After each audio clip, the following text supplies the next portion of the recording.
What's going on, everyone? Welcome back to the Scale News Update. If you're not familiar with the show, this week we talk about the news topics that happened in the scale world of RC over the past week. If you typically like the show, hit the like button now, just in case by the end of it you don't anymore. Help me out, but we got a lot to talk about this week. So let's jump into this week's topics. First for this week, we talked about the Traction Hobbies 1/6 scale off-road Porsche for like 2 years before we saw it, and you can finally pre-order it now. But now it looks like they're teasing possibly a bigger one, although from their caption, it looks like this is still like 1/6 or 7th, somewhere in there. On-road though, much more specifically on-road. Tires and wheels look, obviously more on-road proportionate. They look like a great big wheel on this thing though. I mean, I don't know, it just looks slightly bigger than 6 scale to me, but it's hard to tell from these types of videos. But this was on their Traction Hobby Instagram page. No other information available at this point. I haven't seen anything from any of their other social medias, any other posts or teases. This is all I got, but it's still pretty interesting. I love a big on-road or scale Porsche at the very least. So I'm gonna keep watching out for more information on this, and if I see it, I'll be sure to include it here. Next, Mr. Tamiya passed away at 90 last week. He had led the company since 1977, and obviously a lot of great things from Tamiya happened during that time frame under his leadership. The amount that he contributed to, or the company that he led at the very least,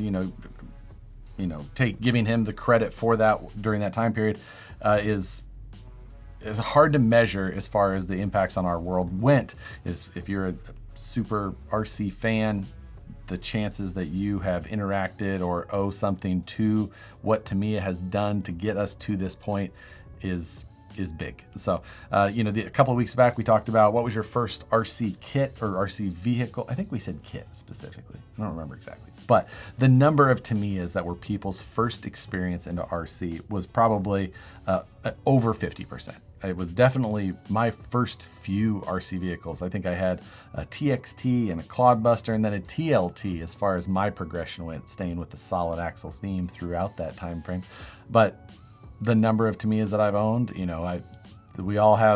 know the quirks of Tamiyas, but where they have taken the hobby is, I think we owe a lot to him, and he left quite a legacy, which is as much as I feel like anybody can hope for. And then next, let's get into the story that most of you are probably here for, and that is that Team Associated released this new RC10TT, a RC10 themed element in disguise. Obviously aimed at the one thing Team Associated has been doing for quite some time, and they've tried to make a version of it that appeals to those people, as that's evidently what they have seen the success in within like the last year or so. On that side of things, big picture level, whatever. That there's tons of RC10 fans. I'm not personally one of them, so like the not understanding the nostalgia side of it or that appeal to it, that's not for me, but that doesn't matter. There is a lot of people that probably fit that. So their choice to go with white plastics for the axles, it's not for me or people that more associate with, no pun, my side of the hobby or, focus of it. They went for that nostalgia feel. So like, I get it, whatever. Do I think that the vehicle looks good on a whole? Not particularly. They did a number of things to try and tie the whole theme together. They're using the old RC10 shocks with the gold bodies. They're using the white dyed plastics. They didn't use white wheels though. If you're gonna go with the theme, stay with the theme. Make the wheels white like they were on the RC10. That seems like a weird and obvious oversight, whatever. They anodized a bunch of things that were aluminum, gold, just like the pan was. And then the steel chassis rails that are just the same steel chassis rails from the Element, they painted orange, but it doesn't match when you look at the photos. You can see clearly different shades, whatever, nitpicky here or there, things like that. It's $450 or $450. It's $450, $449, which makes it about $200 more expensive than any other existing Element available kit, which is a lot for what you're getting over those kits. But here is the part that seems to be very, like, I want to say unethical, possibly. The body that is on this kit appears to be possibly the same body that was used in the Axial SCX-102 Jeep Cherokee kit when it was first released. Now, people may be like, well, it's a Jeep style body. Of course, it's going to look the same. There's a reason why I'm saying that it appears to be the same. And that is because that the owner of Team Associated is a company called Thunder Tiger Solutions, and they own a factory in Taiwan.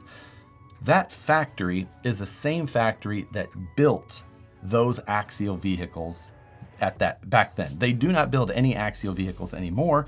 Therefore, maybe using old tooling that was used or paid for by a previous company as a licensed Jeep product, they're just like, hey, we have this laying around, let's use it. Which, again, that's what maybe feels unethical if it is the same. And looking at the photos very closely and trying to identify small details and differences, if any existed, I can't find any. Everything looks identical, like it's the same tooling, which would make sense since they produced the Jeep from Axial in like 2016 when that vehicle was first released. Also, the front bumper looks like an Axial honcho down to every single detail, just like that factory produced for Axial for a really long time. The first honcho was released way back in like 2008 or so. I have the information in a spreadsheet somewhere, but I'm not going to look at it right now. That's not the point. Those tooling pieces should belong to the other company. As far as I can understand, maybe there was an agreement. Maybe they asked a permission, maybe they purchased it, all of which doesn't sound like something that would typically be done in the RC industry. So those things, that is what makes me, gives you the ick, as would be said in popular culture. Now, it seems very odd, whether or not maybe and if they just did and just didn't care. That is the part where I would have, that unethical problem would, to me, come into play. If they could have maybe just, recreated or things like that, heavily influenced, but like every detail of like the molding lines on the bumper all appear to be the same. It's odd. Obviously, the body doesn't have the molded grille. It doesn't use the previous style roof rack that was used on the Axial. There's some things like that, molded bits or differences that are not there. But the main, like the body tooling, obviously, they just put a sticker over the grill rather than using a full grill. I don't know. It seems very odd and something that I would say seems troubling for a company that people would, I would say, hold in high regard on the level of the RC industry. It feels very weird. I did, previous to filming this, reach out to Team Associated through their website, through their contact form, with the question of, this is what this appears like. Is this the case? Do you have what's the stance on this? Is there an explanation that could maybe give some clarity to this situation? It just, from this point, it just appears to be the same stuff to me. Can't say that it's exactly the same, but it sure looks like it. And that is very interesting. Now, that aside, think of that how you will. If I hear back from them, of course, we'll discuss that. If we don't hear back from them, maybe we'll discuss that as well, because that's a different side of things. So I'm interested to hear more, if we can, on that. And, the Axial is in a different ownership now from when that happened. And, Axial was owned by Great Plains when that Jeep kit was first released. And then they went through a bankruptcy, and the sale of Axial and its IP, things like that, went to Horizon Hobby, who owns it now. Tooling and things like that, they kept producing those vehicles for a long time. You would think that then they would still own the rights or those pieces of tooling, things like that, up to this point currently. It doesn't seem like something that Horizon would sell off to Team Associated. But depending on what we hear back, maybe I'll reach out somewhere else to see if I can get more information any way possible. Either way, I find that interesting.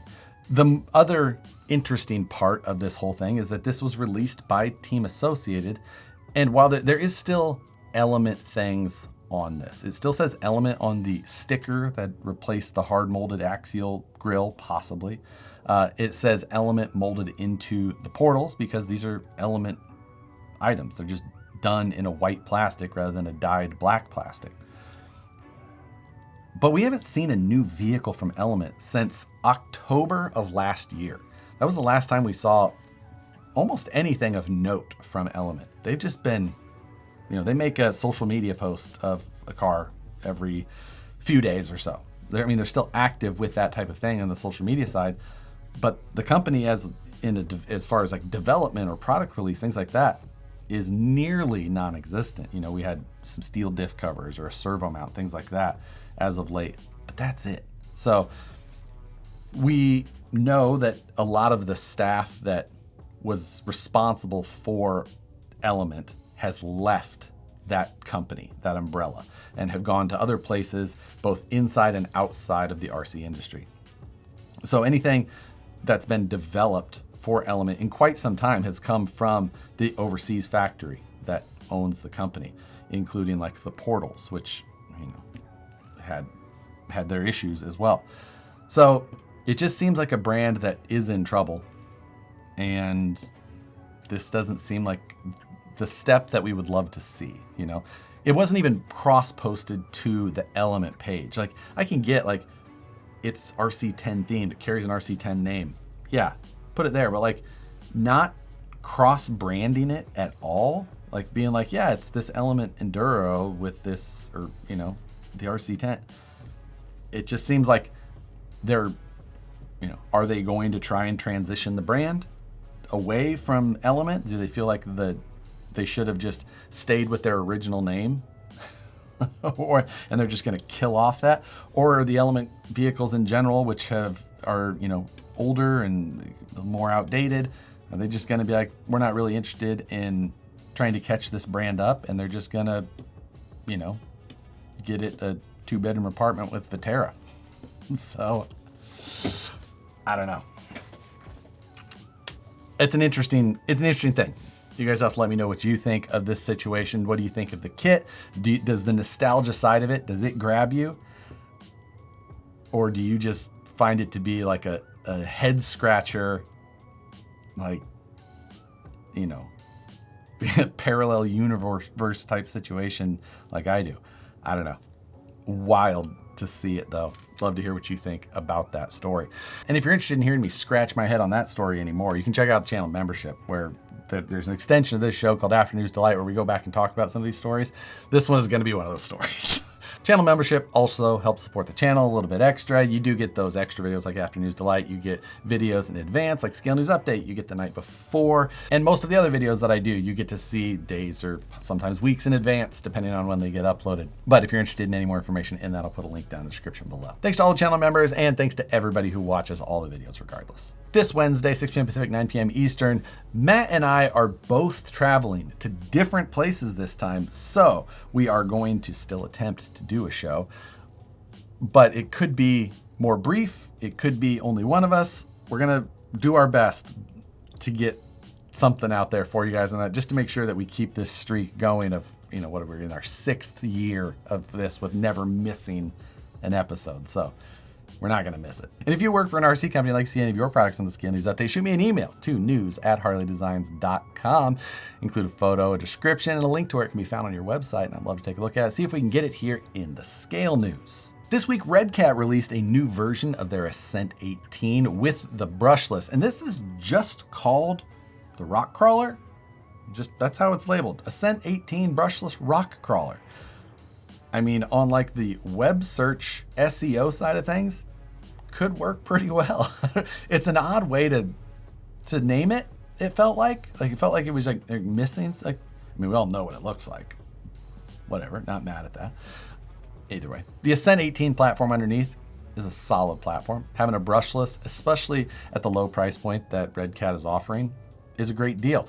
There is some improvements to this. It's got some new high steer geometry up front to help improve steering. It has a hinge body design. The body clearly looks like a power wagon. There's a red version and a green version. There's a nice molded grille that kind of ties into that hinge design. It's got some Maxxis looking tires on it, the portal axles underneath of it. Again, it's just a solid platform for that smaller scale. So if you love the look of a power wagon, you want a brushless one at a pretty decent cost, you can check out that new Redcat. Next, new from E-flite, we have a micro Scrappy. Now, we don't talk about planes on here very often, but Scrappy is a plane that was built by Mike Patey, and Mike Patey is a big YouTuber. I really enjoy his content. He's a brilliant engineer. He built the full-size Scrappy, and it was an amazing video series with tons of just incredible tech in there as well. And for that reason, I really appreciate his content. Why not include it in here?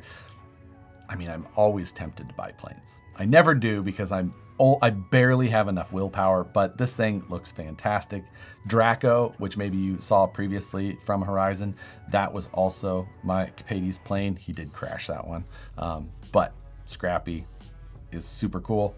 If you're into planes or just love YouTube, maybe you want to buy this as well.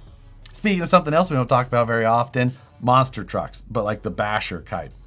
Tekno released a new MT48 2.0 and they sent me one. They let me build it and cover it in a video, which I enjoyed a lot. It's a kit, which is awesome. You don't see a lot of kit bashers like this, but Tekno only does that, and they build wildly beefy. I mean, it held up to me driving it, and I'm terrible at driving bashers like that, but it didn't matter because I could just huck this thing around and it was so much fun. Absolutely loved building it. The video was fun to do as well. If you'd like to see the video, it's available on the channel as of last Tuesday, right after the news came out. But go check that thing out if you've been looking for something wildly beefy. This thing is super cool. The 5th video in the Rockabilly build series goes up this Thursday, or it's available now for channel members. But this week's video on the Rockabilly, I'm doing the assembly of the actual, like the drivetrain, as well as starting with the scale engine and the interior. The Rockabilly build series in general is one of those ones, it's kind of like the older videos that I did before, where it's just super up close and detailed.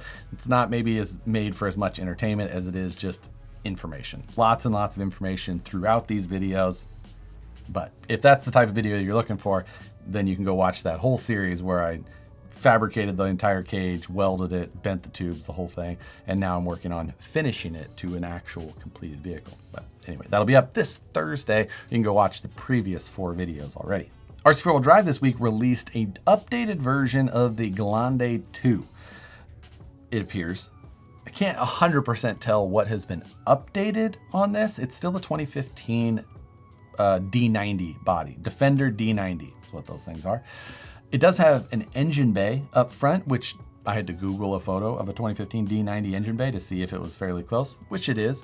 But beyond that, everything looks pretty similar. Transmission, drivetrain layout, axles might be like the slightly updated versions that they released not so long ago.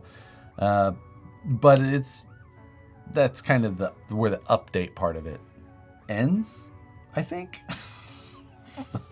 But if you love Land Rovers or D90s, you probably don't watch this show. There's a link to it down below. There's a link to everything that we're talking about this week down below, so you can go check out all of those. This week, another new one from Kyosho, the Fazer D2, this time a Toyota 86, the new style compared to the old style that we saw when they originally released this drift version of the Fazer platform. This one doesn't have body pins either, like the last D2 drift version that we saw, as opposed to the other Fazers that we've talked about, which are still using the body posts. So this one has a couple of like hard plastic molded bits on the hood, which I assume are associated with that hidden body pin system underneath. But I am glad to see that they're continuing down that road, in that market at least. Hopefully they start to carry that over to their other Fazer vehicles that have those fantastic looking bodies on them that just suffer from those eyesore body pins popping through. Boom Racing toasted. Boom Racing posted a teaser this week of the new builder's kit that they're going to be coming out with. This is the same chassis that you would have seen under their latest hardbody release with the adjustable wheelbase chassis under it. It says that it goes from 267 to 307 millimeter wheelbase options. So depending on what hardbody you're trying to put on it, which is what this chassis would be most appropriate for, is those, super scale focused, less performance side focused options, but no full information, just like these are coming soon with a picture of a stack of them. Hopefully we see full information on that here in the next couple of weeks. And if you're in or near the NorCal area, Pure 4x4, which is a full-size automotive group, specifically mostly around like overlanding, they are putting on an event at Cisco Grove from July 31st to August 3rd. Tons of events going on as far as DJs and cookouts and silent discos, but also there's some RC stuff going to be there. On the list of sponsors is both Vanquish and Hobby Rec. Vanquish, I know, will be there selling some items at some pretty decent deals, probably worth checking those out if you're planning on attending, but I'll put a link to where you can find the information about the event, and if you're interested in going, you can buy tickets on that link. This week, IERC added another chassis to their merge lineup. This is the 18M, specifically made for the TRX4M type platform. TRX4M platform specifically. And as you can tell, it's a much more performance focused chassis. It's much shorter up front, doesn't have the extension all the way to the front bumper, a little bit of an angle for the skid plate. It is offered in a number of different colors, and also you can get carbon fiber chassis as well as the aluminum options. The cross braces all appear to be 3D printed, as well as the skid plate that is included as well. So if you're a fan of that TRX4M platform and you want to, kind of change it up from a scale-ish type truck to something that is much more performance focused, one of the options that is currently available. And speaking of raw performance, check out this new Tricycle from Pinecone RC. It's a $60 three-wheel RC. It's got a Golf style livery or color scheme to it at the very least. How can I not be excited for something like this? My affinity for three-wheel RCs has not died down at all. I like it, I'll own it. If you want to own one as well, you don't have to have the Golf color scheme. There is others available, but pretty cheap. I don't know what they're good for. Almost nothing, just like most three-wheelers. However, it's still a lot of fun. And then JConcepts coming in to help with the comedy relief with this new Slim Tuck F250. This is an actual new body from JConcepts, as if you had to guess, you probably could have got there. It's very Slim Tuck is, it's narrow and pinched. I think they're just like, yeah, that's how they went with the name. I feel like maybe they could have expanded on some options for the naming of this thing. I like the old F250s. This is modeled after a 79 F250. But when you do the narrowing, that grill, it looks like one of the old, the old Bugatti grill. You know how they're just like the circular grill in the center? It just looks odd. And the wheel wells are so small and low. It feels like if it was this narrow, pinched performance, make the wheel wells look appropriately sized, I would say. Open them up. Make them look like you're not fooling anybody with this being scale proportioned. So make the wheel wells not look so goofy. We didn't have the other stories that we had this week. This one really would have got me good. But after everything else we talked about today, it just seems slightly humorous. And now we can move on to their other option, which they also released, called the Warneer. Now, we've been seeing this body for months. It was at a number of events earlier this year. The name had been kind of passed around and incorrectly to me, and then I spread it because I had heard it was going to be called the Warganeer, but it's just the Warneer. I don't know which one's better. I think Warneer might be. This one doesn't look too bad. It's fine. It's fine. I don't know. It's also tucked. It's also called the Warneer tucked body. I just don't. Tucked is just not, I don't know. But that's going to do it for this week's news topic. For this week's question, I want to take it back to that Associated RC10TT. How do you feel about it? Does the nostalgia side of things, does that hit with you? Or do you not identify with that at all and see it as something that just, it doesn't interest you? Or were you somebody that could have kind of gone one way or the other, and one side of it is causing you to lean left or right? Love to hear what your guys' thoughts are on that.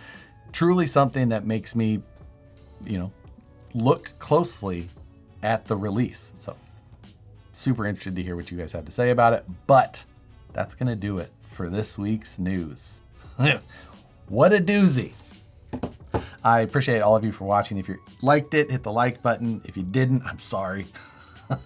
Drop a comment, subscribe if you haven't already. Check out the channel membership if that interests you whatsoever. But as always, thanks again for watching, and we'll see you on the next one.